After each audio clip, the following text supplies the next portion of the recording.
Hey everyone. So before I get into the review itself, just a little bit of housekeeping to take care of to just let everyone know that for starting on Saturday, I'm gonna be getting back into the Sakamoto Days anime reviews. I think I've reached a point where I feel comfortable enough to in order to start reviewing them again. But I know it's just only the last two episodes, but still. But with that said, picking up where the last chapter left off, we jump into Uzuki and his group making the pitch to Mafuyu and Now to join his group. And yeah, even though for the most part it's played out how I imagine with both Now and Mafuyu basically looking at this whole setups going, what the, thinking this is all crazy. We didn't, the funny thing, it's important to note we didn't see what their final decision was either, and in that regard, I will be curious what Mafuyu's answer will be, because I don't think he will join Uzuki's cause, but he was curious enough in order to be asking questions in this chapter. So I'm intrigued by what his final decision and what his answer will be, and just again what conclusion he'll draw from just meeting Uzuki. And and yeah, I can't lie, it was just fucking hilarious how Kashima treated the pitch like a regular old job interview by showing them the benefits package and whatnot. Like, seriously, just something about that, this criminal organization or whatever you want to call them, kind of just showing them like a benefits package that goes along with being employed being under Uzuki's employ. It's like even as a gag, just the idea that being part of the whole pitch is hilariously stupid to me. Um, with that said, we cut to Nagamo, Osaragi, and Shishiba after that, where we learn Kyoto has had a brush with assassin killings. And it's here where we get an interesting perspective and on this world and just world building in general, and just how much assassins are necessary evil to maintaining order. As we learned that while the JAA are unbiased in the contracts they take, like they pretty much kill anyone that they're contracted to. It's also true that it's thanks to JAA that law enforcement in Japan has been able to maintain control over the country's crime rate.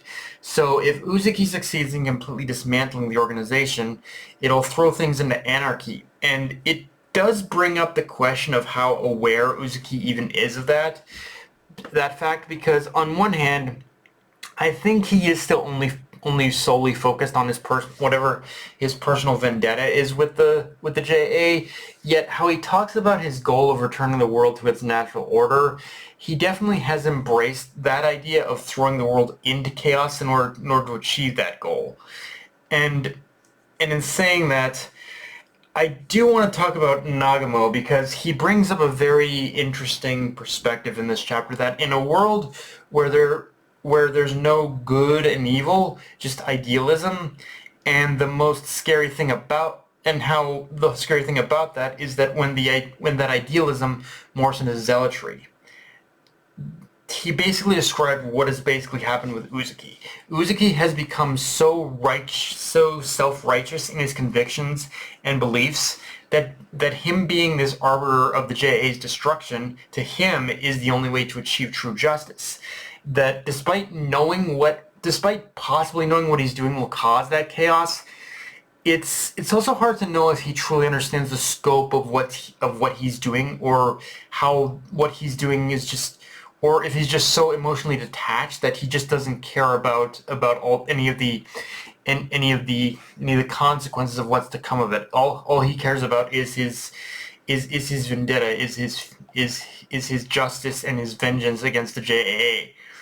Now, so yeah, like his, it's becoming more and more clear that regardless of what he believes, or how he's going to do it, like Uzuki is definitely proving to be more and more unhinged than we initially thought. Like, his detachment from any sense of reality is what's causing what is likely to cause the biggest problems, for the JAA and just the world at large. Like, every like if Uzuki succeeds in his plan, like, he may succeed in what he's planning to do, but everyone else is going to get caught in the crossfire of it.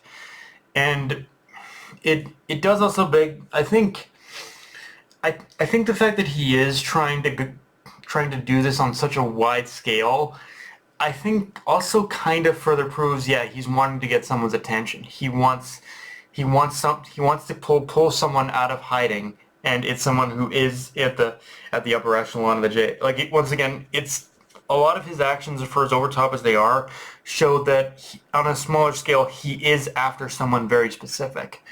Now, on a somewhat lighter note, the end of the chapter sees Shin and Taro get their results back, where we see Shin having earned top marks from the test, but as for Taro, yeah, he basically flunked, which is just hilarious to me as like Taro is basically the main character of the series, so to see him fail is just a hilarious switch up to me, because you always expect the main protagonist to succeed. Like there is that unfortunate inherent plot armor with a shonen protagonist. But here it's basically like I guess in a way it is kind of an interesting loophole, because in a way both Shin and Taro are the main characters. So in a way you have one main character who succeeded but the other who failed, and it's kind of funny with that switch up. Although I do, although in saying that, with Taro failing, I do wonder how much his name is the reason he failed, because whether it's because he already graduated from there before, or the fact that he still has a bounty on his head. I'll be curious to find out like what the reason is why he didn't succeed, or if it's just a basic skill issue. But if I did have to look at it from the most logical route, I'm willing to put my chips on it being on the reason he failed was because of the bounty problem, because that specifically has always been a constant living problem for Taro since the series started, and it creates the question of since the series started, and in a way it would kind of make the most sense, considering that in order for the JA to keep up its standing in society, it would be kind of a bad rap in order to allow a criminal, technically a criminal, in order to attend their pretty much one of their education facilities, I guess you could say. So yeah, and I'll be curious to find out just what the reason is, but again, I'm almost betting it's the bounty. And this in itself, though, it creates the question of how is Taro going to infiltrate the JCC now?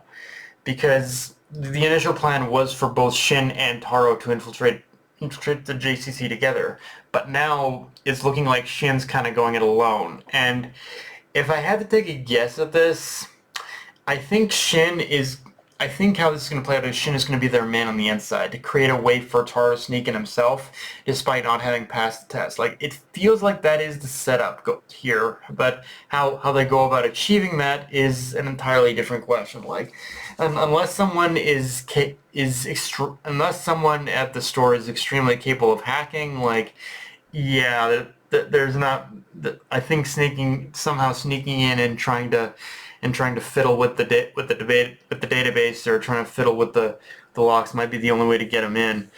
But yeah, guys, that's pretty much all I got for this review. If you enjoyed the video, like, comment, subscribe from Blue Sky, Analyst Control, be sure to notification bell, hit the subscribe button, and just share the video, guys. Dark Knight of the Night signing off.